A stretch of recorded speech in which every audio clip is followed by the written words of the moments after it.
প্রতি বছর বর্ষায় তোষা নদীর পাড়ে ভাঙনের ভয়, তলিয়ে যায় চাষের জমি, একাধিক বাড়ি। আর সেই ভাঙন রুখতেই উদ্যোগী সেচ দফতর।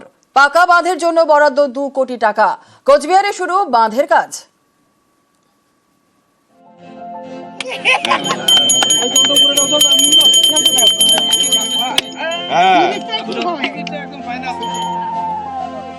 কোচবিহারে তোরসা নদীর পাড়ে তৈরি হবে বাঁধ।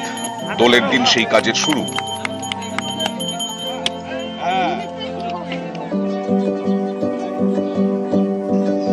কোচবিহার 2 নম্বর ব্লকের পুন্ডিবাড়ি গ্রাম পঞ্চায়েত।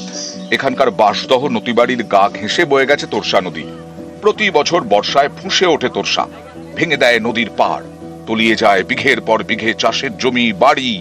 এখানে পাকা বাঁধের দাবি দীর্ঘদিনের। সেই মতো উদ্যোগ নেয় সেচ দফতর।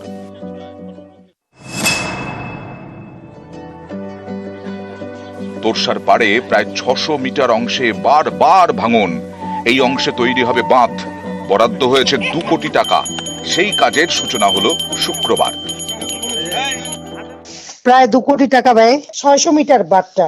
ওটা পুন্ডিবাড়ি অঞ্চল, বাঁশদাও নদীবাড়ি। ওখানকার মানুষের বোল্ডার কলোনি, বাঁশদাও নদীবাড়ি, এই দিকের মানুষের প্রচন্ড সুবিধা হবে। বহুদিন থেকে দাবি মানুষের। মুখ্যমন্ত্রীকে আমরা অনেক অনেক ধন্যবাদ জানাচ্ছি। এতে মানুষের খুবই উপকার হবে। বাঁধটা হওয়াতে সবাই আমরা শান্তিতে এখানে বসবাস করতে পারবো। কোচবিহার থেকে শুভঙ্কর সাহা, নিউজ 18 বাংলা।